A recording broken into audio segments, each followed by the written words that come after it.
یہ قصہ کل رات ہی سنا ہے، جس نے سنایا انہی کی زبان بیان کر رہا ہوں۔ نیو کراچی شفیق موڑ کے پاس 2001 میں ہم نے ایک کرائے کی جگہ پر نیو فیکٹری کا اسٹارٹ لیا تھا۔ یہ ایک بڑا پلاٹ تھا جس میں 3 پورشن پر مختلف فیکٹریز تھی۔ گیٹ سے داخل ہوتے ہی چوکیدار کا روم، پھر 2 طرف 2 فیکٹریز اور سامنے ہماری فیکٹری تھی۔ ہمارے پورشن میں داخل ہوتے ہی سامنے آفس، ایک طرف گودام میں کچا مال اور دوسری طرف مشینز لگی ہوئی تھیں۔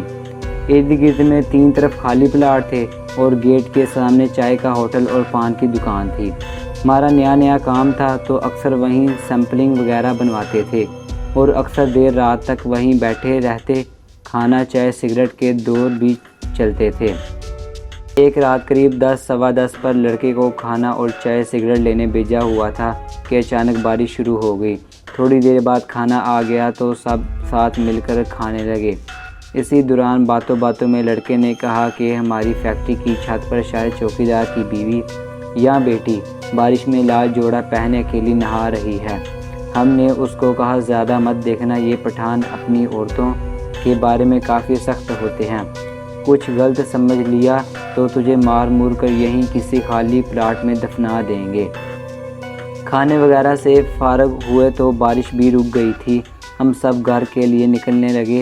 گیٹ سے گاڑی نکلنے لگی تو دانستہ نظر وہیں چھت کی طرف گئی تو وہاں اس وقت بھی کوئی لال چادر یا دوپٹہ اوڑھے بیٹھا تھا۔ 2-3 دن گزر گئے، بات آئی گئی ہو گئی، پھر اچانک ایک بار پھر دن کے وقت بارش شروع ہو گئی۔ اس بار بارش کچھ زیادہ تیز تھی۔ ہمارے پورشن میں گودام والی طرف چھت سے پانی آنے لگا۔ جلدی لوڈر سے مال سائیڈ میں کروایا اور لڑکے کو چوکیدار کے پاس بھیجا کہ اوپر چھت سے پانی آ رہا ہے تو ہم کو اوپر جا کر پلاسٹک بچھانا ہے تاکہ پانی اندر نہ آئے، مگر وہ لڑکا واپس آ کر کہنے لگا کہ چوکیدار تو کہہ رہا ہے کہ اوپر جانے کا کوئی راستہ نہیں، آپ خود کسی سیڑھی کا بندوبست کر لیں۔ ہم کو فوراً وہ چھت پر بیٹھی عورت یاد آ گئی تو میں خود چوکیدار کے پاس گیا اور اس سے کہا کہ جہاں آپ کی فیملی رہتی ہے ہم اس طرف سے چلے جاتے ہیں۔ چوکیدار حیران پریشان کہنے لگا ہماری تو فیملی گاؤں میں ہے، چھت پر تو کوئی نہیں رہتا، نہ ہی کوئی راستہ ہے، تو عورت کہاں سے آ گئی؟ ہم خوف زدہ تو ہوئے، مگر بارش کا پانی چھت سے آ رہا تھا، اس کو روکنا بھی تھا، تو برابر پورشن والوں سے سیڑھی لے کر لڑکوں کو بھیجا کہ چھت پر خیال سے جا کر پلاسٹک شیٹ بچھا آؤ۔ وہ اوپر گئے اور واپس آ کر بتایا کہ چھت پر کچھ کچرا تھا جس سے پانی جمع ہو کر نیچے فیکٹری میں آ رہا تھا۔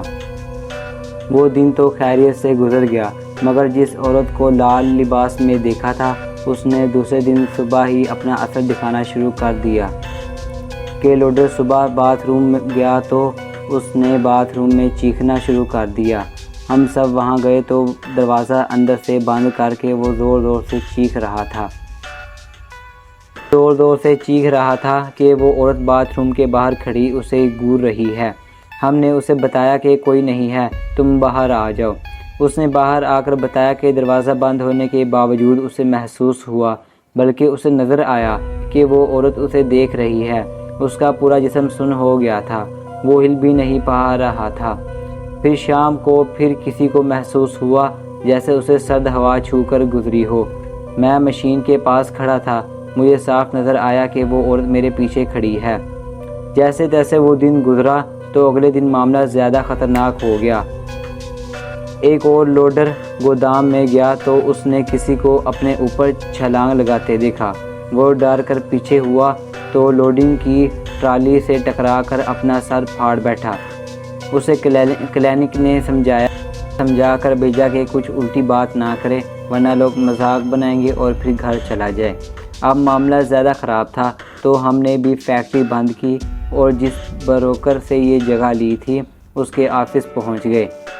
اسے سارا قصہ سنایا کہ اب یہاں کام کرنا مشکل ہے، مشینز وغیرہ کہیں اور شفٹنگ کرنا آسان بھی نہیں اور خرچہ بھی کافی ہو جائے گا۔ بروکر نے ان کی ساری بات توجہ سے سنی اور کہا کہ مجھے اس بارے میں کچھ معلوم ہے، مگر کبھی کسی پر ایسا حملہ وغیرہ نہیں ہوا۔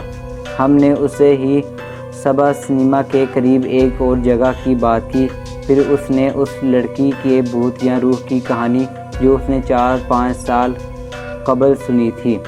وہ بتائی کہ ہمارے فیکٹری کے پلاٹ کے پیچھے خالی پلاٹ میں کچھ لوگ شام کے وقت ٹرکوں سے اسمگل شدہ مال اور شراب وغیرہ کاروں میں بھر کر منتقل کرتے تھے کہ ایک روز اس پلاٹ کے سامنے کچی آبادی سے ایک لڑکا جس کی 2 روز بعد شادی تھی، وہ اپنے دوست کے ساتھ حجام کے پاس بال بنوانے نکلا تو ان گاڑیوں میں سے کسی ایک کار نے اسے ٹکر مار دی۔